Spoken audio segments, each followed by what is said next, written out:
Welcome to Key Roots, the Key Roots of Sex Addiction. My name is Colin Hansen, and I want to talk to you a little bit about the concept of surrender.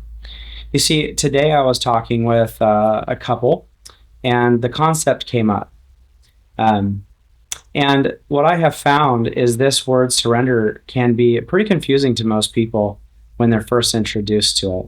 For me in my recovery, this was something that I didn't understand for a long, long time. And again, it was very, very confusing to me. I recently had a man tell me that he thought surrender meant to pray to a higher power and ask that higher power to remove his sexual addiction, and then it would just be removed instantaneously. Well, he was somewhat accurate. Surrendering does involve including a higher power.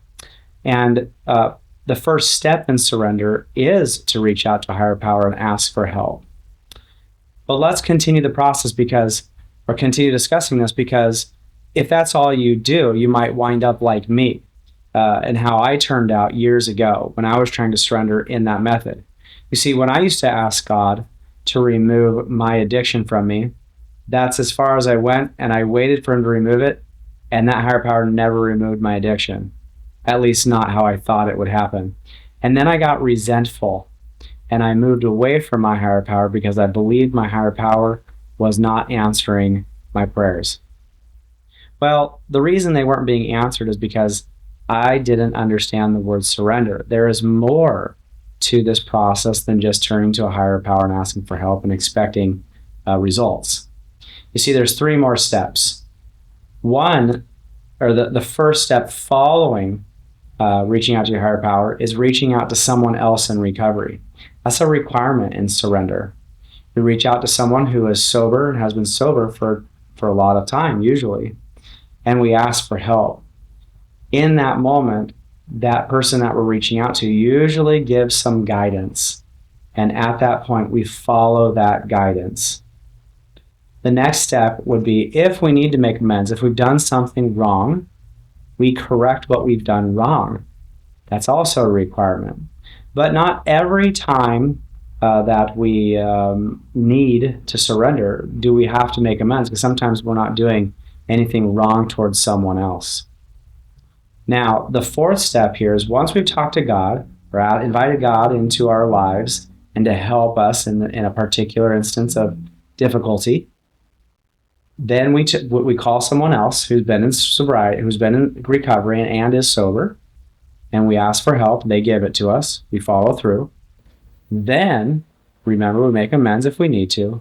And the fourth thing we do is we become selfless. Instead of selfish, we become selfless, and we think of someone else, and we move to help them. Oftentimes, for someone who's a sexaholic or sex addict, that means reaching out to someone in the fellowship to help them. That may be calling, just asking how they are doing. We might know of someone who's struggling in sobriety, and we reach out to those people to give anything we can in the moment. Now, it's promised us that if we follow this process, I know it takes some effort to follow through with that process, but if we exercise that effort and complete that process, it's as if any sexual cravings just vanish. It's kind of a miracle. Or if you're fearing or you're resenting at any given moment and you follow this process, the fear and resentment most likely just vanishes. That's a promise that we're given. And I can share with you that has happened in my life many times, as long as I follow the process. Okay?